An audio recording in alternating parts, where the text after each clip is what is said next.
दोस्तों, खबर बहुत बड़ी है और इस खबर से भारतीय राजनीति में जबरदस्त भूचाल आ गया है। राहुल गांधी को आपराधिक मानहानि के एक मामले में 2 साल की सजा सुनाई गई है। साल 2019 में जब लोकसभा चुनाव हो रहे थे, तब कोलार में दिए गए अपने एक भाषण में उन्होंने मोदी सरनेम के बारे में एक टिप्पणी की थी। इस मामले को लेकर भारतीय जनता पार्टी का एक नेता जो है सूरत की एक अदालत में जाता है। यह मामला जो पिछले 3 सालों से चला आ रहा था और आज जाकर राहुल गांधी को 2 साल की सजा मिली है। दोस्तों, बड़ा प्रश्न यह कि क्या राहुल गांधी की लोकसभा की सदस्यता चली जाएगी? क्या राहुल गांधी को खत्म करने का जो पूरा एक प्लान रचा जा रहा है, जिसके अंतर्गत उनके भाषणों को देशद्रोही बताया जाता है, उनकी छवि पर प्रहार किया जाता है, उनके बारे में कई झूठे और अनर्गल प्रचार भी किए जाते हैं, उसके बाद अब यह अदालती फैसला, क्या इसके जरिए राहुल के खात्मे की तैयारी है? दोस्तों, चूंकि यह अदालत का फैसला है, जाहिर सी बात है इस पर कहने के लिए बहुत सीमित है मेरे पास, मगर मैं आपके सामने प्रतिक्रियाएं लाऊंगा, क्योंकि राहुल गांधी को 2 साल की सजा क्या सुनाई गई है। अरविंद केजरीवाल तक ने इसमें टिप्पणी दी, मगर सबसे पहले मैं आपको सुनाने वाला हूं कि राहुल गांधी और उनकी बहन प्रियंका गांधी वाड्रा ने क्या कहा है। आपकी स्क्रीन पर राहुल गांधी की प्रतिक्रिया। राहुल गांधी ने महात्मा गांधी के एक बयान का जिक्र करते हुए क्या कहा है, आपकी स्क्रीन पर। मेरा धर्म सत्य और अहिंसा पर आधारित है। सत्य मेरा भगवान है, अहिंसा उसे पाने का साधन। महात्मा गांधी। दोस्तों, वैसे तो जब भी किसी विपक्ष के नेता पर निशाना साधा जाता है तो विपक्ष बटा हुआ दिखाई देता है, मगर अरविंद केजरीवाल इस मुद्दे पर सामने आए हैं और उन्होंने राहुल गांधी का समर्थन किया है। उनका क्या बयान है दोस्तों, आपके स्क्रीन पर। गैर बीजेपी नेताओं और पार्टी पर मुकदमे करके उन्हें खत्म करने की साजिश हो रही है। हमारा कांग्रेस से मतभेद है, मगर राहुल गांधी जी को इस तरह मानहानि मुकदमे में फंसाना ठीक नहीं है। जनता और विपक्ष का काम है सवाल पूछना। हम अदालत का सम्मान करते हैं, मगर इस निर्णय से असहमत हैं। एक तरह से कहा जा सकता है दोस्तों, एक बहुत ही तल्ख टिप्पणी यहां पर अरविंद केजरीवाल की, और आपको समझना पड़ेगा कि अरविंद केजरीवाल ने ऐसा क्यों कहा है, क्योंकि इस वक्त उनके 2 मंत्री जो हैं वो जेल में हैं। मनीष सिसोदिया और सत्येंद्र जैन सीबीआई और ईडी की दबिश के चलते वो जेल में डाले गए हैं। और यह ना भूलें, कल एक बहुत दिलचस्प घटनाक्रम हुआ।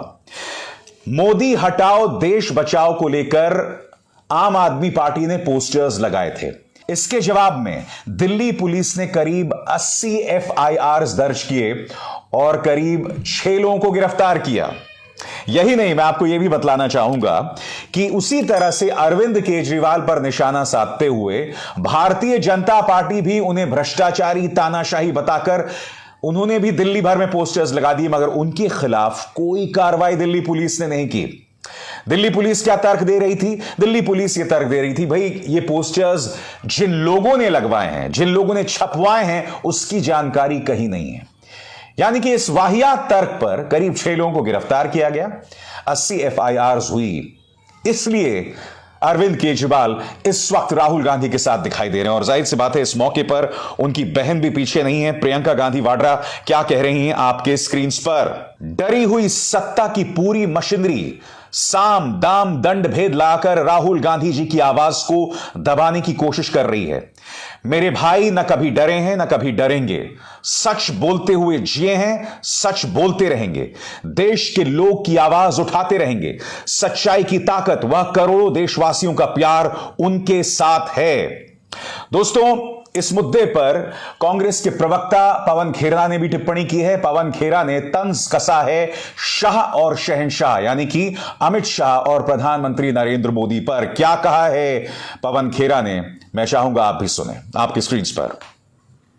शाह और शहंशाह को एक ऐसा हिंदुस्तान चाहिए जिसमें विपक्ष चुपचाप कोने में पड़ा रहे, जिसमें मीडिया इनकी धुन पर नाचता रहे, जिसमें संस्थाएं इनके इशारे पर खड़ी हों, इनके इशारे पर बैठ जाएं।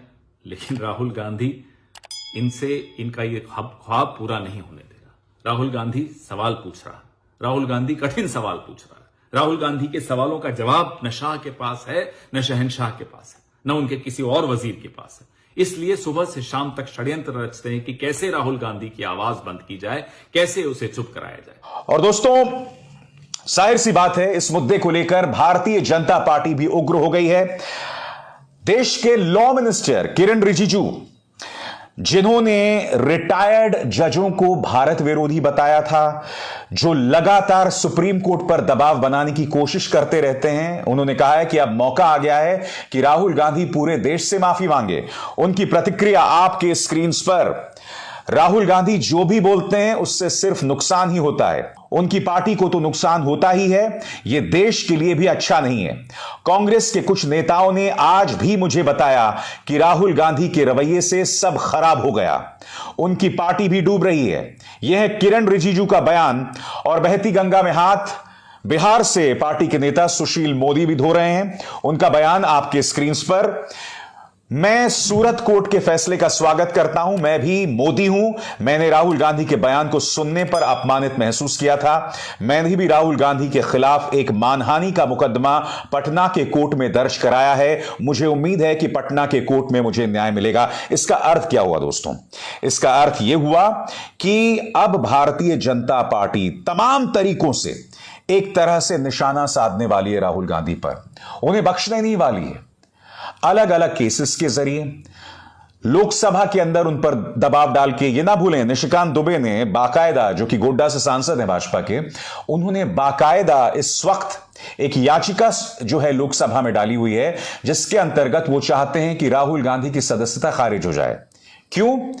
क्योंकि उनके मुताबिक राहुल गांधी ने विदेशी जमीन पर बैठ के भारत के लोकतंत्र में दखल देने की बात की थी, जबकि आप भी जानते हैं कि राहुल गांधी ने ऐसा कोई बयान नहीं दिया। और मैं बार बार अपने मन से कहता रहा हूं, मैं चुनौती देना चाहता हूं भारतीय जनता पार्टी के किसी भी सांसद, किसी भी विधायक को, कि मेरे सामने वो साउंड बाइट, राहुल गांधी का वो बयान लाएं जिसमें राहुल गांधी ने विदेशी सरकारों से भारत में दखल देने की बात कही थी। सुप्रिया श्रीनेत, कांग्रेस की नेता, उग्र होकर क्या कह रही हैं आपके स्क्रीन पर? तुम्हारा पूरा तंत्र, तुम्हारे संसाधन, तुम्हारी पुलिस और खुद तुम एक अकेले इंसान को चुप कराने में लगे हो, क्योंकि उसने तुम्हारे मुखौटे को बेनकाब कर दिया है। देखना, सच की ताकत जीत उसी की होगी। गांधी डरते नहीं। उसी तरह से सुप्रिया श्रीनेत के सुर में सुर मिलाते हुए पार्टी की जो मीडिया स्ट्रैटेजी के प्रमुख जयराम रमेश क्या कह रहे हैं, वो भी मैं आपके सामने ला रहा हूं।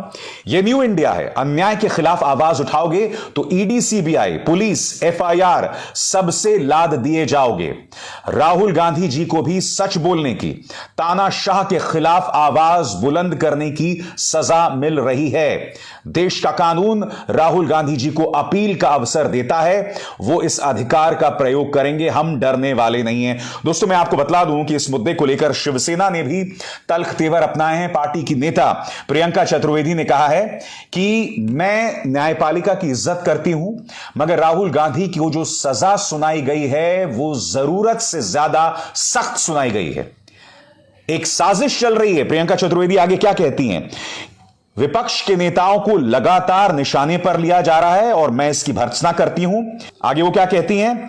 ये उन लोगों को शांत नहीं करेगा जो आम लोगों की आवाज उठा रहे हैं और सरकार का जी हजूर बनने से इनकार करते हैं। बड़ा प्रश्न, जिस तरह से सूरत की एक अदालत ने उन्हें 2 साल की सजा सुनाई है, क्या इससे पूरा विपक्ष जो है अब एक मंच पर आ जाएगा? क्या वो ये लम्हा है जो विपक्ष को एक मंच पर ला देगा? क्योंकि अगर आप पूरे भारत में देखें, तेलंगाना से शुरू करें, केसीआर की बेटी कविता पर निशाना, बंगाल में आइए, ममता बनर्जी, उनके मंत्रियों पर निशाना, अगर आप महाराष्ट्र की तरफ जाएं तो वहां पर भी आपने देखा ईडी के जरिए एक सरकार को गिराया जाता है और जो तमाम शिवसेना के विधायक जिन पर ईडी ने केसेस किए हुए थे वो शामिल हो जाते हैं एकनाथ शिंदे के साथ, भाजपा के साथ, उनके सारे केसेस रफू चक्कर हो जाते हैं।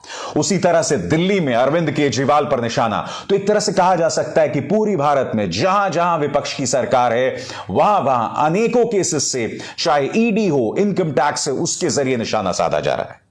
तो क्या विपक्ष अब एक मंच पर होगा? बड़ा प्रश्न।